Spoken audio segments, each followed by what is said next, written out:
So good evening, everyone. Thank you for taking the time out on a Thursday evening to join us and talk about low to moderate risk fall two sports.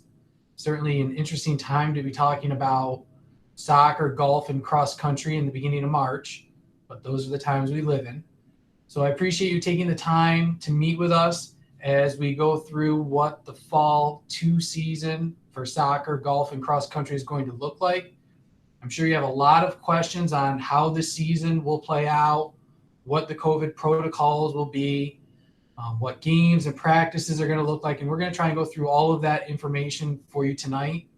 But just keep in mind, this is just a general overview of what the season will look like and how the district will operate.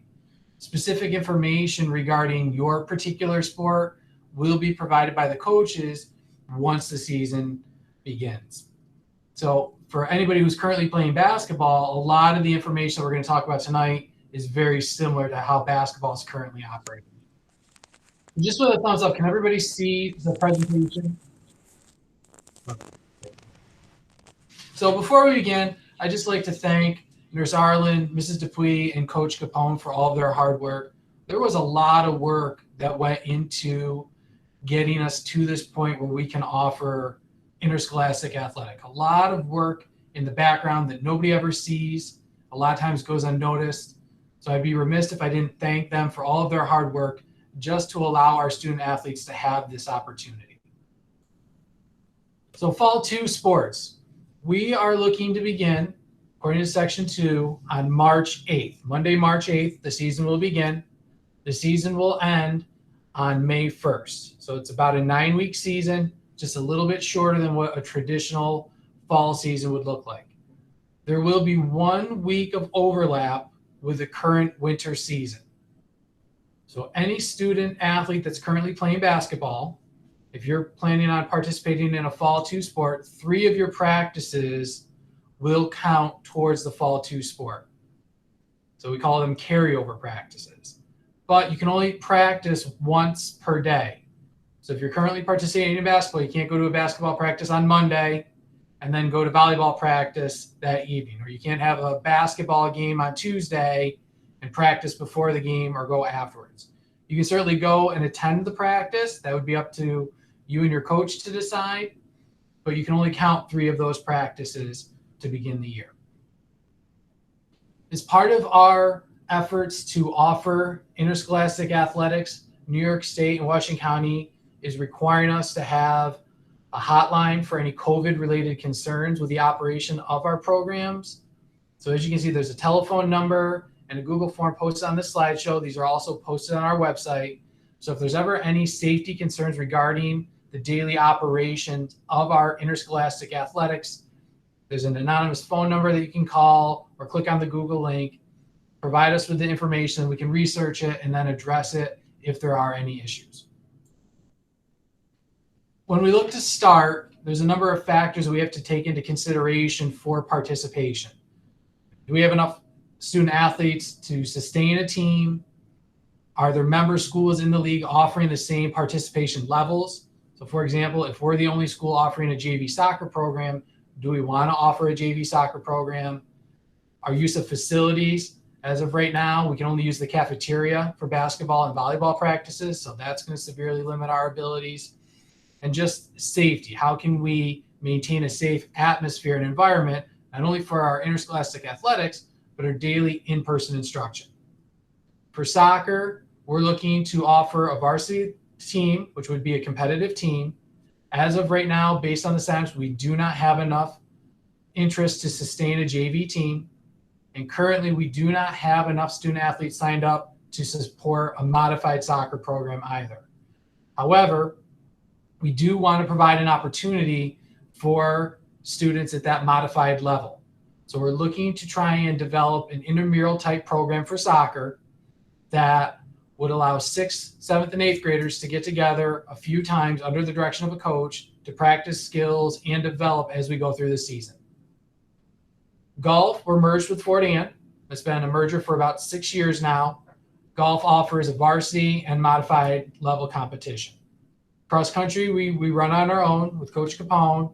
That as well is a varsity and modified only level competition, and we'll be looking to operate both of those levels for both of those programs. So general information, our roster size might be quite large for soccer because we won't have a JV, so we'll look to try and keep as many student athletes as possible in that 9 through 12 on the varsity soccer team. However, and I talked about this yesterday for anybody who was on the volleyball call, we might have to have a limited travel or game day roster because of the social distancing requirements and part of our reopening plan and how many student athletes we can fit on a bus. As part of our reopening plan, New York State only allows one student per seat on a bus unless they reside in the same household. So as part of our 66 passenger buses, we can only fit 21 people. So when you take the coach into consideration or any other essential personnel that needs to go, if we have a soccer team of 23 players, we can't take all of those student athletes to the game. Also, at the game, as part of the protocols, we have to keep all of our student athletes on the bench 6 feet apart.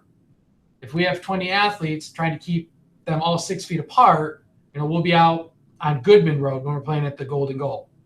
So there might be times where we have to limit our travel roster to be able to adhere to the social distancing protocols, and that will be something that Coach Sutliff will talk about with the players and how that will work once the season gets going. We are not allowing any advanced placement this year, so no modified 7th and 8th graders cannot try out for JV or varsity. We're doing that as a part to maintain our pod integrity. That's a New York State Department of Health rule, trying to keep grade levels separate. So since our middle school and high school are separate for most of the instructional day as part of our hybrid schedule, we're trying to avoid cross-contamination of those two groups and keeping them separate. Also, the district will be suspending all of our dual sport participation this year. This is a common theme throughout the Adirondack League and throughout New York State, suspending dual sport participation. Again, trying to reduce any cross-contamination among student athletes throughout the different schools. In order for a student to try out, they have to have completed and returned a health history index, informed consent, the concussion awareness form, and a medical service permission form. Additionally, any students that have an underlying medical condition, if you have asthma, chronic fatigue, some other medical ailment, we will need specific medical clearance from your primary care physician to allow you to participate in the fall 2 season. All of these documents are available at the school. They're also posted on our website. I would encourage you, if you're interested in participating, come Monday, make sure that these forms are to Nurse Arlen as soon as possible, so that way we can review them, make sure everything's accounted for, and give you the medical clearance so that you can start Monday and there's no delay in completing your paperwork. For those student athletes that are currently participating in basketball, you do not need to resubmit these forms. There's a window of time requirement that we're well within for the health history index, so we do not need you to resubmit those. The only caveat to that is if there's been a change in your medical history since the start of basketball, then we would need you to resubmit. But as of right now, if you're playing basketball, you're all set to continue for the fall 2 season. The district is maintaining our academic and eligibility policy. This is a Board of Education policy. It's policy number 527. We are making modifications to this, though, because of our hybrid learning schedule. So during the current school year, if a student athlete is failing PE, they are not allowed to participate in interscholastic athletics. If a student athlete is failing 3 or more courses, they are ineligible to participate in interscholastic athletics. If you are failing 2 courses or less, you are able to participate. There is no re-eligibility process because there is no 10th period. There is no availability for that extra help session. So it's very, very important that our students are maintaining their academics in order to participate in interscholastic athletics. Once the season begins, if the district or if the middle school or high school is closed due to a COVID-related reason, there would be no sports on that day. If we're fully remote due to a COVID-related reason, there would be no sports on that day. As part of my announcement to the district saying that we're closed or we're fully remote, I would reinforce whether or not the interscholastic athletics would be able to participate that day. But no going into it, if we are closed, if there is a positive case, if we have to go remote, if we have to do contact tracing for a day, sports would be suspended for that day. As we're participating, masks will be required for all student athletes at all times. There are no exceptions to this rule. Gaiters are not allowed unless they have ear loops to maintain coverage of the nose and mouth. There's no valved masks, and as I said, there are no exceptions to this rule. Masks are required, no exceptions. As part of this, just like our in-person instruction, we need to have a daily screening process for all of our student athletes and coaches. For student athletes, you can complete the Raptor system on a daily basis, and that would meet this requirement. On the days in which you are remote but coming into practice, you should still be receiving that daily Raptor email. You can simply complete the Raptor email on that day and you'll be set. If you don't receive the Raptor email, if for some reason it gets deleted that day or there's a glitch in the system and you don't get it, our coaches will be prepared to ask you those questions when you show up to practice. Or if you have a packet of those daily attestations that we sent home at the beginning of the year, you can bring that with you as well and hand it to the coach. At practice, our coaches are required to maintain an attendance log of everyone that is there. That includes your name, address, phone number, and email for your parent for contact tracing purposes. As a reminder, any participant who has one illness symptom must follow the COVID-19 flow chart for school district operation before returning to interscholastic athletics. Just as our in-person instruction rule is, if you do not feel well, do not come to school, do not go to practice. Washington County has very strict quarantine rules. Our volleyball team, when they start, they're going to be inside. If one person on the volleyball team is deemed a positive individual, whether presumed or testing positive, everybody in that cafeteria is going to get quarantined. At soccer practice, even though it's outside, if there is a positive, presumed or tested, most likely Washington County is going to quarantine everybody on that team. So we're really asking our student athletes, especially with participation, if you are not feeling well, do not come to school, do not come to athletics. You might try to soldier through like we have in the past, but that could end up shutting down the entire season. Quarantining is 10 days for right now. That's 2 weeks. 2 weeks out of a 9-week season is a good portion of your season. All right, so make sure if you're not feeling well, don't report. If you have questions, feel free to contact your coach, Nurse Arlen, Mrs. Dupuy, or myself, and we can give you guidance. As I mentioned, Washington County is very strict on their quarantine. If you're a contact of a positive, it's a 10-day quarantine. You cannot test out of quarantine.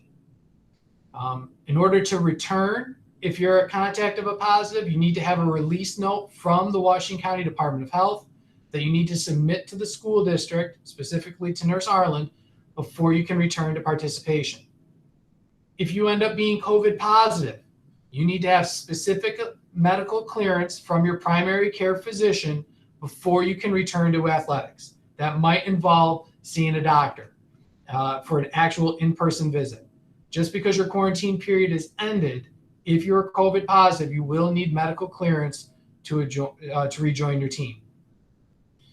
We're reinforcing and stressing with our student athletes to really avoid social gatherings outside of practice and to be extremely vigilant in the social distancing rules. As I mentioned a couple minutes ago, if you're positive and you end up quarantining the entire team, you'll lose 2 weeks of your season. In a 9-week season, that's a big chunk of time.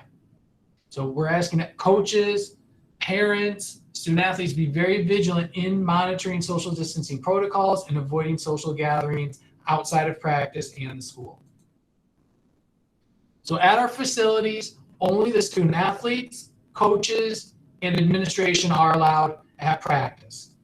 Spectators are not allowed, parents are not allowed, and non-Board of Education approved personnel are not allowed. So, for example, non-Board of Education approved personnel might be a statistician. They're not allowed at practice. Only players, coaches, and district administration. If your practice is inside, student athletes will enter and exit through a designated location. They're going to remain in that location throughout the duration of their practice, and then they're going to exit at the same spot. Student athletes must arrive ready to participate. We do not have locker rooms for changing. On remote days, on in-person days, if you have practice right afterwards, we will have a designated bathroom that student athletes will be able to use to change. We won't expect you to show up in your soccer clothes and wear your soccer clothes all day.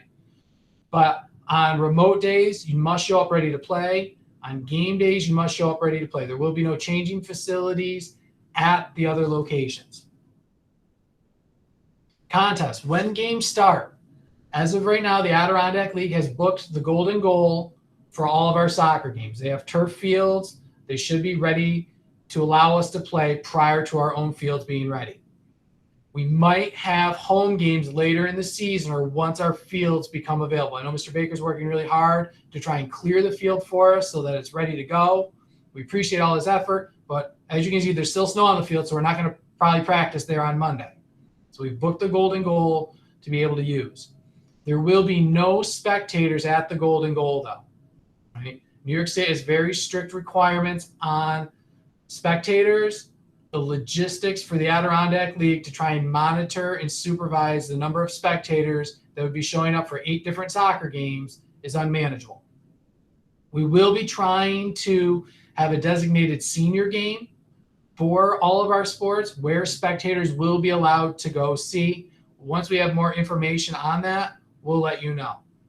Specifically for soccer, if we do end up hosting games in Hartford, the spectator issue is one that we will revisit because we might be better able to supervise and handle that inside or in-house versus an outside experience at the Golden Goal. Golf will have home matches at Pole Valley as well as away matches. Cross country is mainly away, but Coach Capone is looking to try and develop a home course for our student athletes to participate here in Hartford. As I mentioned, there are no spectators. We are looking for a potential senior game. The only people allowed at the games are the team roster and essential personnel only. So anybody that the district identifies as essential personnel. So a statistician, a bookkeeper, but those will be very limited. They'll also have to be approved by the district and be the same people for a game-to-game basis. Hygiene and safety, this is nothing new. This is what we've been doing as part of our reopening plan. The student athletes must provide their own supplies. There's no sharing of items. Clothing, towels, and masks need to be washed daily. We encourage our students to bring spare masks in case they soil one or spill Gatorade or have a bloody nose, and there's a different one for them to use. Any shared equipment, we will disinfect frequently. We're encouraging proper hand hygiene. No high fives, fist bumps, celebratory hugs. Those all have to be eliminated. We're going to sanitize our hands before entering the court or the field, after exiting, or if there's any break. And coaches must follow social distancing regulations. They must stay 6 feet apart unless they're demonstrating a skill or a play or meeting with the team. The daily health screening must be completed before arriving at the school for travel. So if the golf team has a match, before they show up to board the bus, they should have completed that daily health screening. Reopening travel protocols must be followed. As I said, 1 student per seat on the bus unless they reside in the same household. So again, that might limit how many people we can take to a game. Masks must be worn at all times, including on the bus. There's no eating on the buses. Carpooling is discouraged. So we are discouraging parents from carpooling with different families to drop your students off at the game, just to try and reduce that cross-contamination. Students need permission to drive themselves. If a student has a doctor's appointment or a college visit or some other legal reason why they can't ride the bus to a game, they need to contact Mrs. Dupuy ahead of time and receive permission in order to do that. That's nothing new. That's been our policy for a few years now. There's no eating at school or on school facilities. That includes the bus. Congregate dining is not permitted. That simply means the bus will not stop at McDonald's on the way home from a game. And there's no team gatherings. I know how we all love like the team spaghetti dinners, the team breakfast. We can't do that. We're really trying to reduce all of our social gatherings. So I went through all of our protocols pretty quickly. I know some of you are very familiar with them from basketball and it's part of our reopening plan. At this point, I would open it up if anybody has any questions. If you do, please feel free. You can unmute yourself and ask, or you can type them in the chat, and I'll monitor the chat and try to answer them as well. So one of the questions is already on the chat. Will soccer games be recorded and viewed like basketball is now? That's something that we're working on, trying to stream the soccer games. There are some logistical difficulties in doing that. We're not sure what the wireless capability is at the Golden Goal, but we are working with a couple of technical solution companies to see if we can increase the broadband capability and possibly stream those games, but there's no definitive answer right yet. So a lot of there's a couple of questions about practices. The coaches will get in touch with the student athletes for the specific times for practices as we get closer. Once we have the final list of signups, we'll forward those to the coaches, and then they will reach out to the student athletes either through Remind or an email or a phone call and let them know exactly when practices will start. As we're going through this, Coach Capone, Mrs. Dupuy, did I forget to mention anything that I should have? Nope, but I just want to mention two things, and this is nothing new to our families and students who have participated in athletics before. The eligibility process, we will actually be using the 25-week grades for that, and that period actually ends tomorrow. So grades are due on Monday morning by 9 o'clock, and I will be going through those grades and then getting those ineligible students out to coaches just so they will know. The students know this. We've been announcing this on our announcements for 2.5 weeks now, ever since we knew the possibility of sports starting. And also with our policies and procedures for student athletes, attendance is a must. That means in person or remote. So if for any reason you are not able to attend school in person or remotely, you will not be allowed to participate in practice or a game.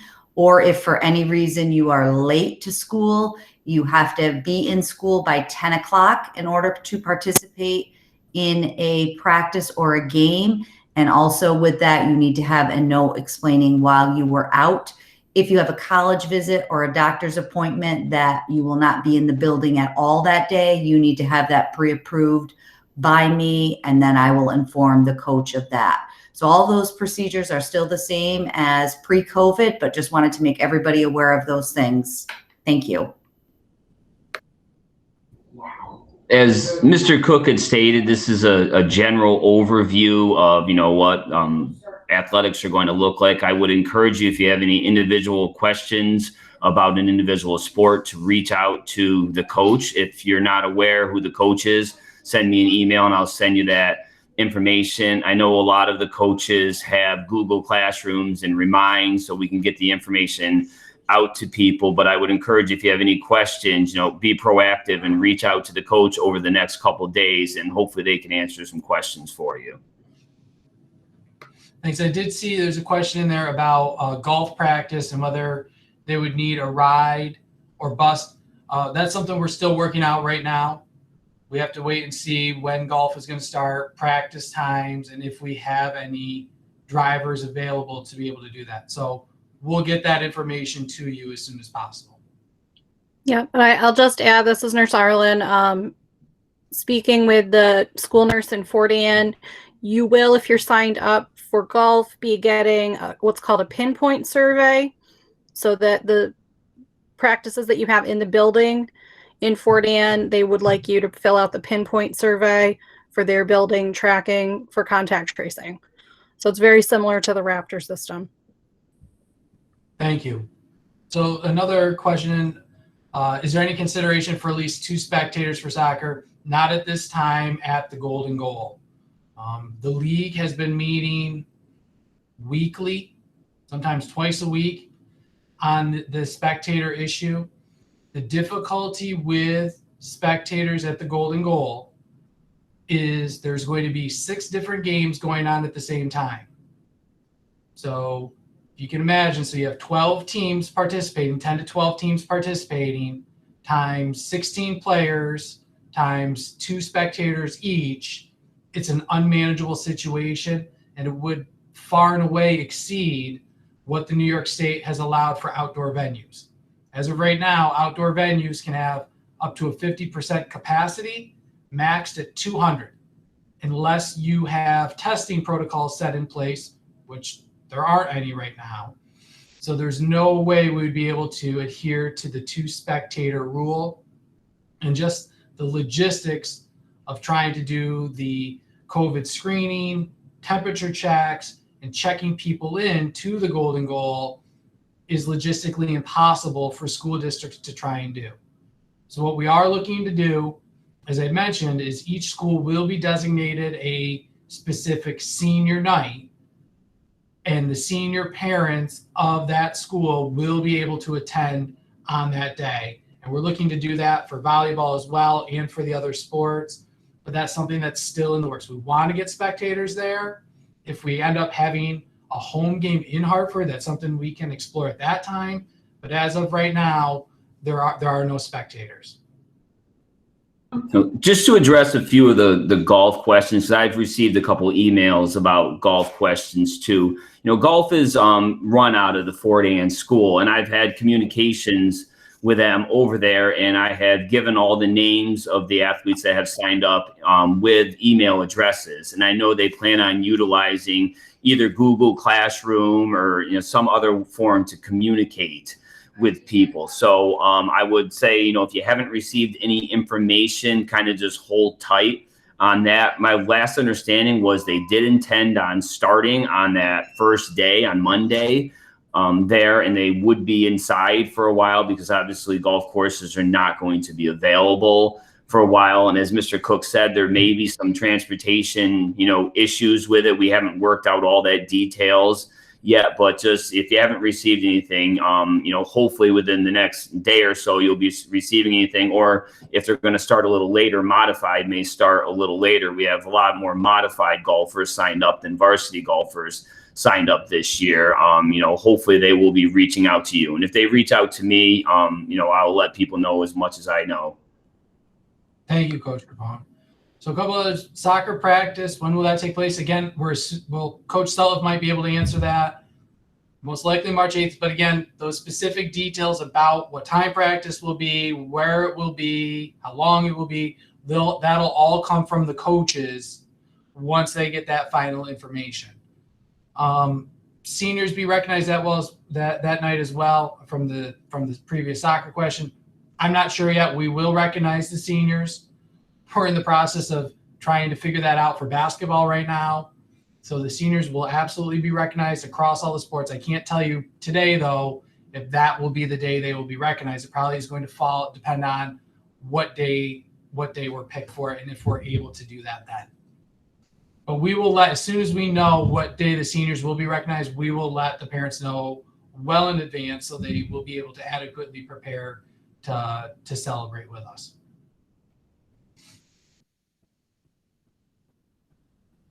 Good questions. Any other questions? Coach Self, I see you're on. Do you have anything you want to say about soccer? The only thing I would say is that we do intend to start on Monday at 3 o'clock and bring sneakers because we will most likely be utilizing the parking lot to start. And obviously cleats are probably not recommended on a parking lot. Other than that, be ready to go. Dress warm. It's not going to be warm. So bring warm clothes. From across country. All Coach Self had to say, usually you give him an open mic, you can't get him to stop Yeah. talking. Just from a cross-country standpoint, for the people that are involved with cross-country, I do have a Google Classroom that I've added everyone to. I also have a Remind thread. If you're not on the Remind thread, I will put the sheet on the Google Classroom. I would encourage you to check both of them, frequently, because I'll send out a lot of information so you know what's going on. But if you have any individual questions, feel free to email me at any time. I'll get back to you as soon as I see them. For the cross-country people, or any athletic questions if you have, you can reach out to me too, and I'll hopefully provide you with information. So I'll stay on for a little bit longer. If people have questions, feel free to ask or type them in the chat. As I've mentioned a couple times, as we get closer to the start date, more information will come out from the coaches. We wanted to have this meeting first before he gave people too much details and created a little bit of confusion. So I'd expect you start to receive some information here very soon. I'll be honest, basketball has gone very well so far. It's kind of been our trial experience. We've been doing it for about a week and a half. Things have been going well. So it's a really positive sign for our fall 2 sports. There will be bumps in the road at some point, right? So things will occur that we haven't planned for, that we couldn't anticipate. So we're just asking for people's patience and flexibility as we go through this. If you have questions, please feel free to reach out to us. It might be a question that we haven't thought about or a unique situation. We'll do the best to answer and provide you with the correct information. Again, if after the meeting you have questions, feel free to reach out to Coach Capone, Mrs. Dupuy, or the individual coach, or myself. We'll do the best to answer. And I'll hang out for a little bit longer. If you have other questions, feel free to type them in the chat or unmute yourself. Or if not, I appreciate your time this evening. I hope you have a good night, and we'll start fall sports on Monday. Crazy.